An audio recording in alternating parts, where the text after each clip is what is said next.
Hey, what's up guys? Welcome to another episode of Pan TheOrganizer. So I'm at the 2020 Montreal Car Show and we're here with my brother Andrew today because we're shopping for a brand new car. So I'm gonna ask you guys to help us out by leaving comments in the comment section under the video because we're looking for a compact SUV. The budget is roughly $35,000 Canadian or $26,000 US. Essentially, he's looking for something that's reliable, that has great looks and aesthetics, and that is very comfortable. So we're gonna go along for the ride, show you guys a few candidates, and of course, let us know what is your topic and why in the comments. So without further ado, let's go ahead and start the show.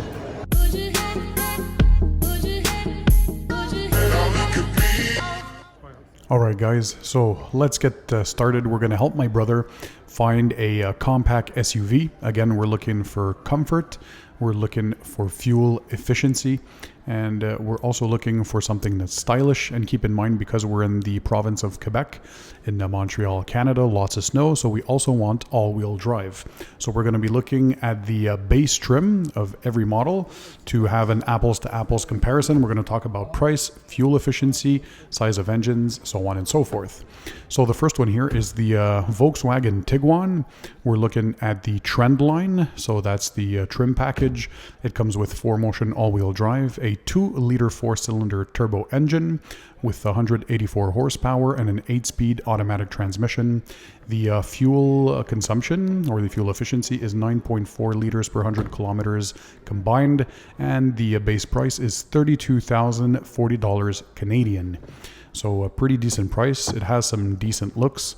It is a German car, so for a long-term purchase, not too sure about that one, as my brother has had a previous Volkswagen Jetta and has had a few issues over the years. He likes to keep his cars 7 to 10 years if possible. Up next, the new Toyota RAV4. So in LE trim with all-wheel drive, we're looking at $33,029 Canadian dollars. It has a 4-cylinder 2.5-liter engine pushing 203 horsepower. It has a 8-speed automatic transmission, and the fuel efficiency is rated at 8.2 liters per 100 kilometers combined. That's roughly 34 miles per gallon. Essentially, it's known for reliability, for comfort, and resale value. And in the entire lot of cars that we'll be reviewing today, it's the second most fuel efficient. The looks of the new RAV4 are absolutely stunning. I think this was one of my brother's favorite choices as far as looks are concerned. And of course, as he's keeping this for a long term, it's a purchase by the way that he's looking for. This would obviously be a sound choice as far as reliability is concerned. Japanese make, super reliable. And of course, the resale value is through the roof. As with all Toyotas, fuel efficiency is always pretty good. They have usually a bit older technology as far as transmissions and engine goes, but I guess they like to go with the old and reliable, or the trusted and true. Again, this one here is the trim of the TRD version, so it has that two-tone look. That one's a bit overpriced for my brother's budget, but looks very good. Next up, it was, something pretty new, the 2021 Chevrolet TrailBlazer. So this is a totally new vehicle. Well, they're bringing back the badge that was gone for a few years. So we don't have much information yet, as this is a 2021 model. Other than that, there will be available 1.3-liter turbo 4-cylinder engine pushing up to 155 horsepower. This is essentially GM's newest compact SUV.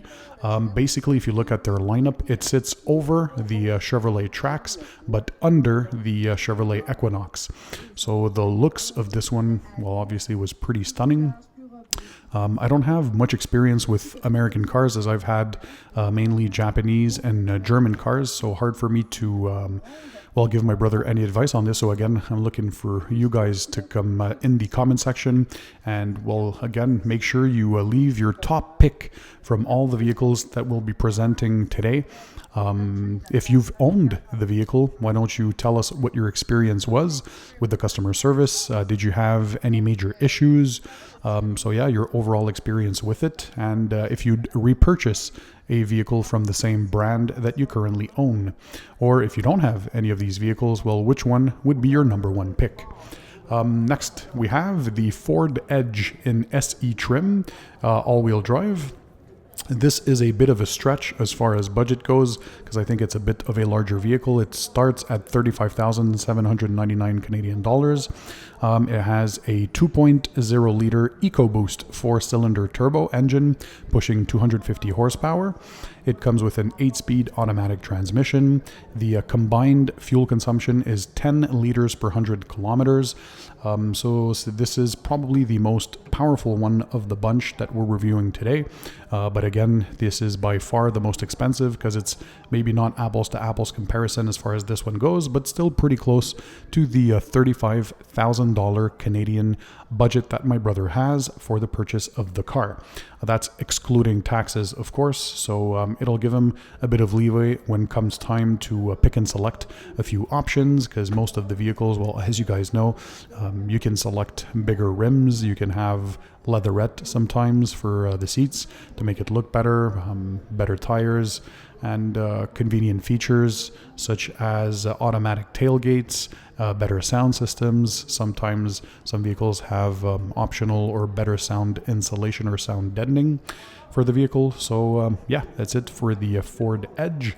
Next, let's move on to one of my personal favorites, as my girlfriend has this vehicle. So a Mazda CX-5 in GX trim with all-wheel drive. This one here starts out at $32,015 Canadian. The engine is a 2.5 liter 4-cylinder pushing 187 horsepower. It has a 6-speed automatic transmission, and fuel consumption is decent, rated at 10.2 liters per 100 kilometers in the city and 8.2 liters per 100 kilometers in the highway. Interesting thing about Mazda, they have a 3-year warranty like most of the Japanese automakers. However, this one has unlimited mileage, so you're not restricted as far as mileage goes. I think this is a testament to Mazda, proving that they have decent quality mechanics. If we look at the exterior and interior styling, absolutely gorgeous, probably front of the pack as far as that's concerned. I mean, the interior finish and trim and anything you touch, all the touch points, very, very high quality. Comfortable seats, better sound insulation compared to previous models. My girlfriend has a 2014 model, hasn't had any issues with it, and of course I detail it for her quite often, so it's in super good condition, and so far it's been a blast to own. So that's the Mazda CX-5. So what do we have next? We have the Hyundai Tucson in essential trim with all-wheel drive.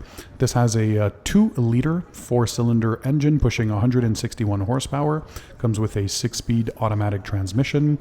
So the fuel consumption is rated at 10.1 liters per 100 kilometer combined.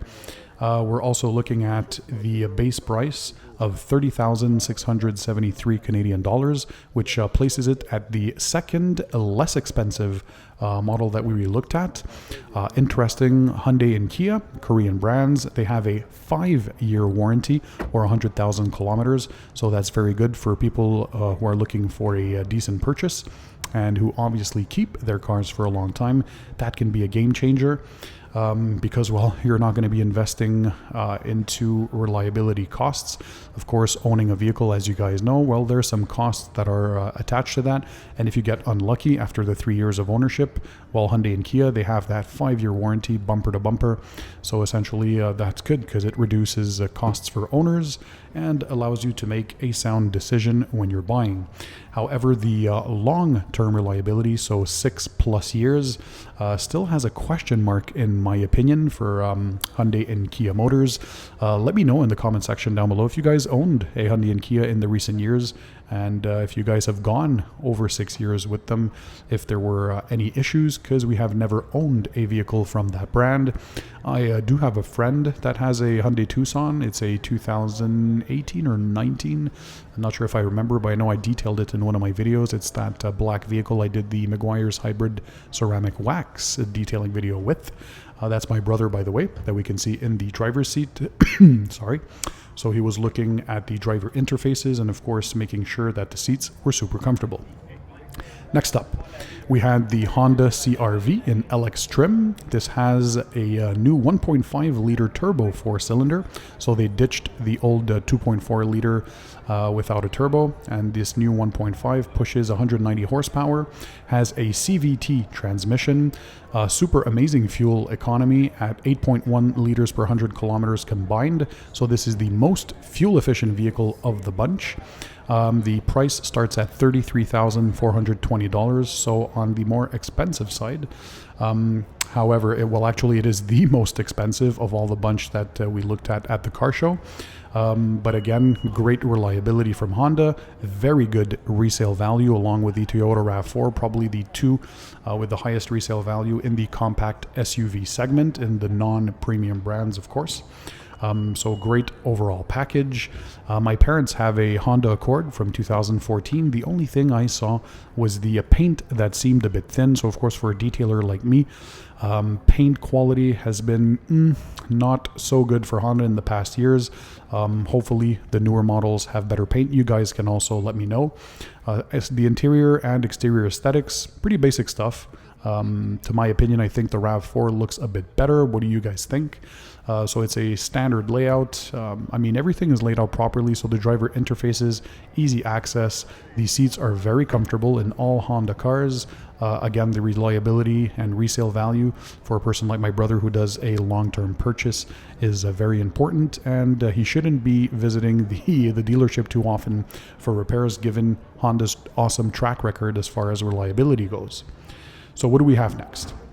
We have the base Subaru Forester. This one here, of course, shown is always a bit more equipped because we're at a car show, but it comes with a 2.5 liter 4-cylinder engine pushing 182 horsepower.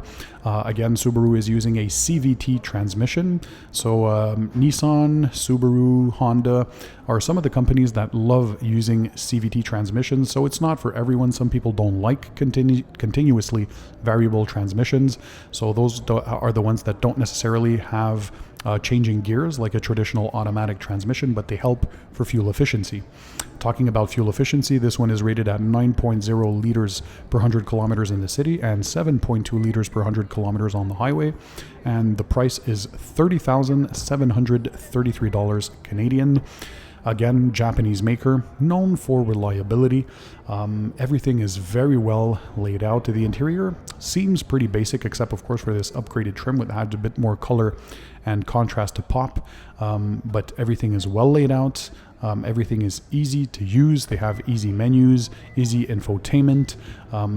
Pretty basic stuff, I find, but very well made. And of course, it's perfectly well suited for temperatures like we have here in the great Canadian winters, because it's rugged, it's very easy to clean and to maintain. It has a good ground clearance. If they have an awesome all-wheel drive system, so a great package overall. Next, we moved to the Kia booth to see the Kia Sportage, and in LX trim with all-wheel drive, we're talking about a base price of $29,705 Canadian dollars. The engine is a 4-cylinder, 2.4 liter engine with pushing 181 horsepower. It comes with a 6-speed automatic transmission. The fuel consumption is rated at 9.0 liters per 100 kilometers combined. This is the least expensive vehicle of the bunch, so a pretty good bang for buck. And again, just like its sister company Hyundai, it comes with a 5-year, 100,000 kilometer warranty. That is pretty awesome. This one here, as far as aesthetics, it was very good. Probably top 3 or 4 from the bunch that we viewed. Great exterior looks. Maybe a bit too rounded in the front for my brother's liking, but I think he absolutely fell in love with the interior. I mean, look at this. You feel in Hyundai and Kia vehicles in the recent years that you get a lot more bang for your buck and the vehicle sometimes looks a bit like the Mazda, meaning that you think you're buying, or you feel that you're buying, a vehicle from a category or a class above. So as far as aesthetics, Kia absolutely nailed it. Awesome for young people or dynamic people because it's a very lively interior. Everything you touch, so all the touch points, are very high quality. The buttons, the knobs, just the overall design, a great job by Kia. And of course, the CEO now of Hyundai and Kia Motors is Peter Schreier, who used to be a previous designer over at Audi. So yeah, a great guy to have, of course, a leader in such design work. Next, another classic, the Nissan Rogue. So why do we say it's a classic? Well, because Nissan always does everything pretty well. So you have good styling, both exterior and interior. It's not the most reliable, but it's not the least reliable either. It does everything well. So it has a 4-cylinder 2.5 liter engine, 170 horsepower. This again has a CVT transmission. The fuel consumption is rated at 7.5 liters per 100 kilometers on the highway, or 9.6 liters per 100 kilometers. That's 9.6 liters per 100 kilometers in the highway and 7.5 liters per 100 kilometers in the city. The price of the Nissan Rogue in the SE trim with all-wheel drive is $32,328 Canadian dollars. So everything is well laid out. Again, great trunk space. I mean, the exterior styling is getting a bit old because this is a model that's been on the road for quite a bit of years now. So I'm pretty sure there's a refresh that's coming up for Nissan. But I mean, it has everything you need: LED headlights, tail lights. The seats were probably the most comfortable that we tested. I think Nissan calls this a NASA-inspired technology from the aerospace world. I think they co-developed seat comfort technology with NASA. Again, correct me if I'm wrong. So yeah, the interior, everything's they do everything well. So they're mid-pack to upper pack for pretty much everything, from fuel consumption, for purchase price, for the comfort of the seats. I think that's where they actually led everybody else. It's true that they were comfortable. Very good seating disposition, especially for tall people like me. I'm 6'3" tall, or 1.91 m. So guys, that is it for the tour. I hope you enjoyed the video. Smash the thumbs up button to show me your support. Don't forget to click the subscribe button that's under this video so you can subscribe to my channel, and leave me your comments and thoughts. Help me find the vehicle for my brother. Which one would you pick from all the ones we showed? See you on the next one.